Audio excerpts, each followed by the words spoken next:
Elon Musk வந்து அமெரிக்காவில் 3வது கட்சி ஓப்பன் பண்ண போகிறாரு அப்படின்னு ஒரு மிகப்பெரிய பேச்சுவார்த்தையை கிளம்பியிருக்கு.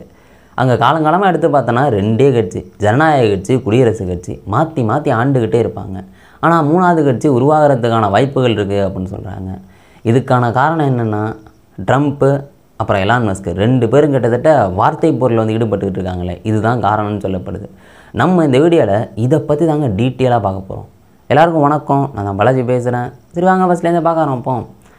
நம்ம போன வருஷம் போனோன்னா பார்த்துட்டிங்கன்னா எலெக்ஷன் நடக்க போகுது, அங்கே உள்ள அதிபர் தேர்தல். அதுக்காக ட்ரம்ப் வந்து பயங்கரமாக வந்து பிரச்சாரம் பண்ணிக்கிட்டு இருக்காப்புல, எல்லா இடத்துக்கும் போய் நல்லா வந்து பேசிக்கிட்டு இருக்காப்புல. அந்த நேரத்தில் அவர் மேலே வந்து துப்பாக்கி சூடு நடக்குது. இப்படி காதில் வந்து புல்லட் உரசிட்டு போகுது. அதுலேருந்து வந்து பார்த்துட்டிங்கன்னா நம்ம எலான் மஸ்க் வந்து பயங்கரமாக ட்ரம்ப்புக்கு வந்து சப்போர்ட் பண்ணுறாப்புல.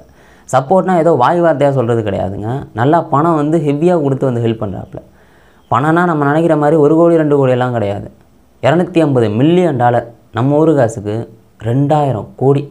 இவ்வளோ ரூபா கொடுத்துருக்காருன்னா யோசிச்சு பாருங்களேன், எந்த அளவுக்கு ட்ரம்ப்கிட்டேருந்து வந்து எதிர்பார்த்துருப்பார். இவங்க நினச்ச மாதிரி எலெக்ஷன் நடக்குது. எலெக்ஷனில் ட்ரம்ப் அவங்க ஜெயிக்கிறாங்க. ஜெயித்ததுக்கப்புறம் 2 பேரும் மாற்றி மாற்றி புகழ்கிறாங்க. எலான் மஸ்க் ட்ரம்ப்பை புகழ்றதும், ட்ரம்ப் எலான் மஸ்க்கை புகழ்றதும், இப்படி மாற்றி மாற்றி புகழ்கிறாங்களா. இது வந்து எல்லாம் நடந்து முடிக்குது. அதுக்கப்புறம் டோஜ் அப்படிங்கிற ஒரு பிரிவை ஓப்பன் பண்ணுறாங்க. டோஜ் அப்படின்னா department of government efficiency. Government வந்து இந்த தேவையில்லாமல் வந்து செலவு பண்ணும் இல்லைங்க, அந்த செலவை வந்து குறைக்கிறதுக்காக ஒரு டிபார்ட்மெண்ட், அதை வந்து எலான் மஸ்க் தான் பார்த்துக்கிற மாதிரி இப்படிப்பட்டதை ஓப்பன் பண்ணி எலான் மஸ்க்கு கொடுக்குறாங்க. எலான் மஸ்க்கு பார்த்துட்டு அவர் நல்லா பயங்கரமாக வந்து வேலையை பார்த்துக்கிட்டு இருக்காப்புல. இது வந்து அங்கே உள்ளூர்களே அமெரிக்காவிலே வந்து சில எதிர்ப்புகள்லாம் வந்து எலான் மஸ்க்கு வந்து இருந்துக்கிட்டு இருந்துச்சு. இப்படி போய்கிட்டு இருக்கு. அங்கே வந்து அரசாங்க அதிகாரிகளாக இருப்பாங்கள்ல, அவங்களுக்கு வந்து சில பேரோட வேலையை வந்து எலான் மஸ்க் வந்து பிடுங்குறாப்புல. எப்போ தேவையில்லாமல் இங்கே வந்து காசு வந்து போயிட்டுருக்கு அப்படின்னு. இப்படி பல பேரோட வேலை வந்து அங்கே போகுது. எல்லாம் அரசாங்க ஊழியர்கள் இருக்காங்க.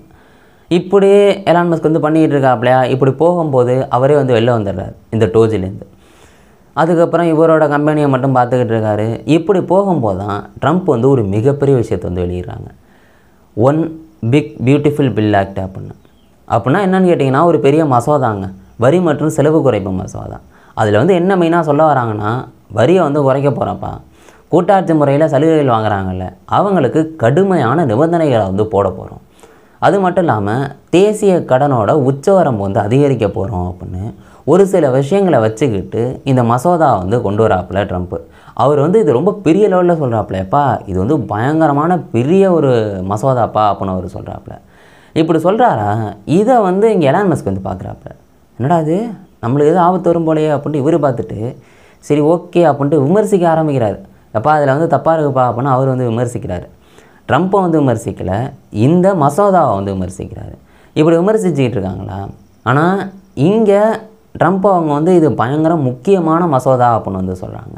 அவங்கள்ட்ட வந்து மீடியா வந்து கேட்குது, இது மாதிரி வந்து எலான் மஸ்க் வந்து இது மாதிரி விமர்சிக்கிறாங்களே அப்படின்னு.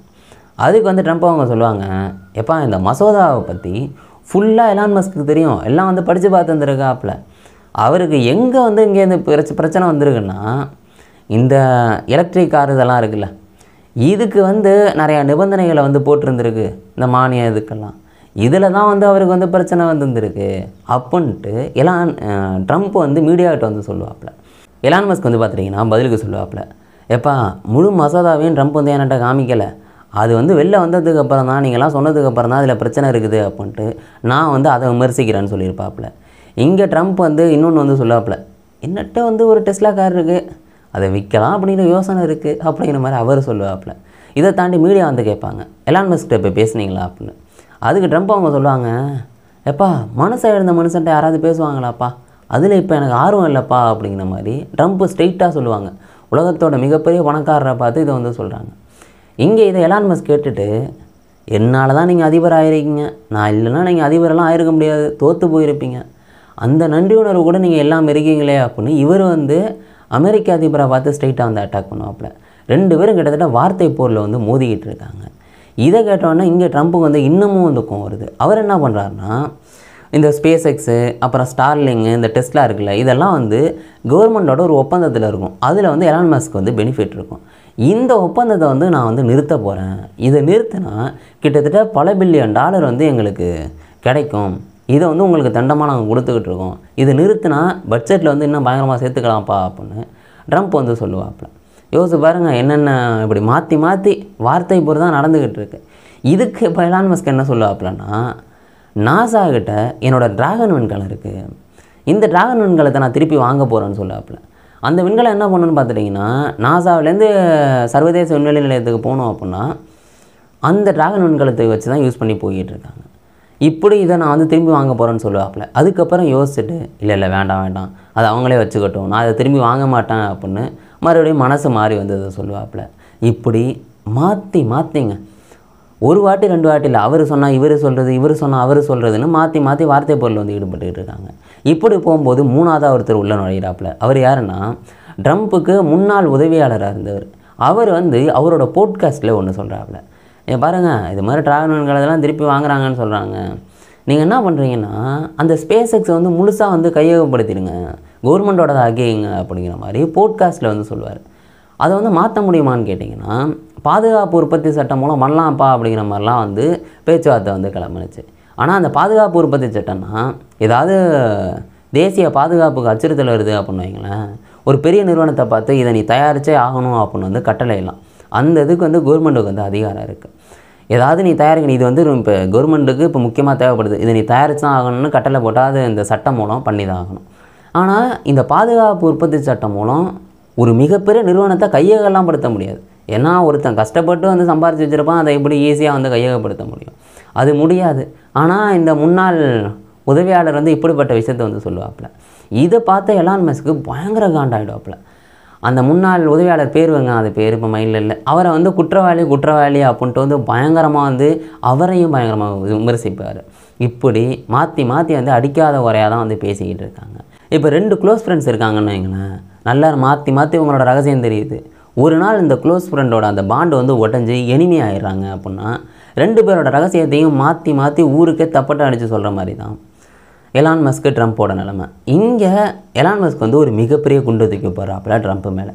அது என்னென்னா, அமெரிக்காவில் ஜெஃப்ரி எப்ஸ்டீன் அப்படின்னு சொல்லப்படுற ஒரு ஆள் வந்து இருந்தாப்புல. அவர் வந்து ரொம்ப ஒரு நல்ல ஆள்லாம் கிடையாது, பயங்கர மோசமான 1ஆம் நம்பர் அக்யூஸ்டு அப்படின்னு சொல்லலாம். 2005 அந்த எப்ஸ்டீன் மேலே ஒரு கேஸ் போட 14 வயசு பொண்ணும் அவங்க அப்பா அம்மாவும் வராங்க. வந்து என்ன கேஸ் கொடுக்குறாங்கன்னா, இது மாதிரி அந்த எப்ஸ்டீன் வந்து என்கிட்ட இது தப்பாக நடந்துக்கிட்டான் அப்படின்னு வந்து கேஸை கொடுக்குறாங்க. அதுலேருந்து வந்து அவரை கைது பண்ணுறாங்க, இதெல்லாம் நடந்துக்கிட்டு இருக்கு. 2008 வந்து பார்த்துட்டிங்கன்னா இது மாதிரி 36 இளம்பெண்கள்கிட்ட வந்து இவன் தப்பாக நடந்திருக்கான் அப்படிங்கிறது தெரிய வருது. அதில் 14 வயசுக்கு உட்பட்டவங்க சில பேர் இருக்காங்கன்னு தெரிய வருது. இதனால் வந்து இவனை பிடிச்சி விசாரிக்கிறாங்க, ஜெயிலில் தூக்கி போடுறாங்க. அந்த விசாரணையில் வந்து பார்த்துட்டிங்கன்னா இந்த எப்ஸ்டீன் வந்து கிட்டத்தட்ட 1 வருஷம் தான் வந்து ஜெயிலில் இருந்தான். எப்படி தான் வந்து அமெரிக்க நீதிமன்றம் அவனை வந்து விடுதலை பண்ணுச்சுன்னு தெரில, ஆனால் விடுதலை பண்ணிடுறாங்க. விடுதலை ஆனதுக்கப்புறம் இவன் வந்து என்ன பண்ணுறான்னா, இப்போ தான் கிட்டத்தட்ட தாதா வார மாதிரி மாமாவாக மாறுறான். கிட்டத்தட்ட இந்த பெரிய பெரிய ஆளுங்கள்லாம் இருப்பாங்கள்ல, அவங்களெல்லாம் கைக்குள்ளே போட்டுக்கிட்டு இந்த இளம்பெண்களை வந்து கடத்தி அங்கே கொடுக்குறது. இப்படி பாலியல் தொழிலை முழு டைம் வேலையாக வந்து அவன் பார்த்துக்கிட்டு இருக்கான். இதுலேருந்து காசு பயங்கரமாக வருது, இங்கே பேங்க் பேலன்ஸு பயங்கரமாக ஏறிக்கிட்டு இருக்கு.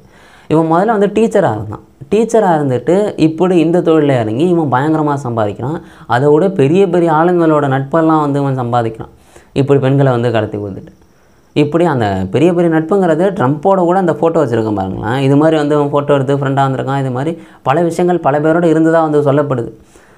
இப்படிப்பட்ட இந்த எப்ஸ்டீன் மாட்டாமையே இருக்கான். நல்லா பயங்கரமாக சம்பாதிச்சுட்டு பல ஊரில் வந்து பயங்கர பெரிய பெரிய அப்பார்ட்மெண்ட்லாம் வந்து அவன் கட்டி விட்டுருந்துருக்கான், பங்களாவாக. 2019 வந்து அவன் மாட்டுறான். இது மாதிரி என்ன எதுக்காக மாட்டான்னா, அந்த இளம் பெண்களை வந்து கடத்தினான் அப்படின்னு வந்து மாட்டுறான். அங்கே ஜெயிலில் இருக்கும்போது என்ன நடந்துச்சுன்னு தெரில, அவன் வந்து ஒரு நாள் இறந்து போகிறான் மர்மமான முறையில். சூசைட் பண்ணிக்கிட்டாங்க அப்படின்னு வந்து சொல்லப்பட்டது. ஆனால் இன்னொன்று என்ன சொன்னாங்கன்னா, எப்பா பெரிய பெரிய முதலைகளோட பேர் வெளில வந்துட்டால் என்ன பண்ணுறது அப்படிங்கிறதுக்காக கொலை பண்ணிட்டாங்க அப்படிலாம் வந்து சொல்லப்பட்டுச்சு. ஆனால் அந்த ஜெஃப்ரி எப்ஸ்டீனு இப்படிப்பட்ட தொழிலை பண்ணி இறந்து போகிறாப்புல. அவரோட சில ஃபைலை ரகசியமாக கவர்மெண்ட் வந்து பார்த்துக்கிறாங்க, அந்த பெரிய பெரிய ஆளுங்க பேர் வெளில வராமல் அப்படின்னு எலான் மஸ்க் சொல்கிறாப்புல. அதில் ட்ரம்ப் பேர் இருக்கிறதுனால தான் அந்த ஃபைலை நீங்கள் வெளியே உள்ளையோ அப்படிங்கிற மாதிரி எலான் மஸ்க் ஒரு மிகப்பெரிய குண்டு தூக்கி போடுவாப்புல. அதுக்கு வெள்ளை மாளிகை வந்து இல்லைப்பா இல்லை அப்படின்னு வந்து அவங்க மறுப்பு தெரிவிப்பாங்க. இங்கே எலான் மஸ்க் வந்து யோசிச்சுட்டு இருக்கும்போது இன்னொன்று வந்து யோசிக்கிறாரு, நம்ம ஏன் வந்து இன்னொரு கட்சி ஓப்பன் பண்ணக்கூடாது அப்படின்னு. சரி சும்மா ட்விட்டரில் கேட்டு பார்ப்போமே அப்படின்னு, அதாவது எக்ஸ் தளம் அதில் வந்து கேட்டு பார்ப்போம் அப்படின்னு கேட்குறாரு. இது மாதிரி அமெரிக்காவுக்கு 3வது கட்சி ஓப்பன் பண்ண வேண்டிய நேரம் வந்துட்டா அப்படின்னு கேட்குறாரு.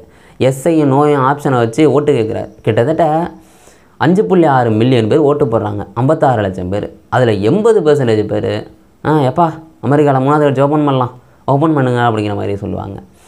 இதே நேரத்தில் வந்து பார்த்துட்டிங்கன்னா அந்த ஓட்டிங்கை வந்து கிட்டத்தட்ட 110 மில்லியன் பேர் வந்து பார்த்துருந்துருப்பாங்க. இப்படி உலகமே கிட்டத்தட்ட பார்க்குற மாதிரி இப்படிப்பட்ட ட்விட்டை வந்து அவர் வந்து கேட்குறாப்புல. அதை தாண்டி இந்த அமெரிக்கன் பார்ட்டி அப்படிங்கிற மாதிரி சும்மா வந்து பேரை போட்டு சும்மா வந்து ட்வீட் போட்டுருந்துருப்பாப்புல. அதுதான் கட்சி பேரான்னு கேட்டிங்கன்னா அதெல்லாம் தெரியாது, சும்மா வந்து பேரை மட்டும் எழுதி போட்டுருந்துருக்காரு. இவர் 3வது கட்சி ஓப்பன் பண்ணுறாருன்னு வைங்களேன், அங்கே காலங்காலமாக கிட்டத்தட்ட 19வது நூற்றாண்டு நடுப்பகுதியிலேருந்து ஜனநாயக கட்சியும் குடியரசுக் கட்சியும் மாற்றி மாற்றி ஆண்டுக்கிட்டு இருக்காங்க. இவங்க ஒரு வருஷம் வந்தால் அவங்க வர்றது இப்படின்னு மாற்றி மாற்றி ஆண்டுக்கிட்டு இருக்காங்கல்ல. இவங்க 2 பேருக்கு தான் மிகப்பெரிய பிரச்சனையே வரும். ஏன்னா இவ்வளோ நாளைக்கு மாற்றி மாற்றி ஆண்டாங்க, 3வது கட்சி வந்தால் போட்டிக்கு இன்னொரு ஆள் வந்துடுறாங்கல்ல. அதுவும் நார்மலான ஒரு ஆள் வந்து ஓப்பன் பண்ணல, உலகத்தோட மிகப்பெரிய பணக்காரர். செலவு பண்ணுறது எலான் மஸ்க்கு கவலையே கிடையாது. கட்சி தான் ஓப்பன் பண்ணால் தாராளமாக தண்ணி மாரி செலவு பண்ணுவாப்பில். அதை தாண்டி வந்து பார்த்துட்டிங்கன்னா இவர் ஈஸியாக விளம்பரப்படுத்தலாம். ஏன்னா அவர்கிட்ட தான் எக்ஸெல்லாம் இருக்கேன், நான் இதெல்லாம் பண்ண போகிறேன்ப்பா அப்படின்னு ஈஸியாக அமெரிக்க மக்களுக்கு வந்து தெரியப்படுத்தலாம். எந்த ஊரில் போய் யார்கிட்ட கேட்டாலும் அமெரிக்காவில் 2 கட்சி தான் இருக்குது அப்படின்னு சொல்லுவாங்க. பார்ப்போம் எலான் மஸ்க் 3வது கட்சி ஓப்பன் பண்ணுறாரா இல்லையா அப்படின்னு.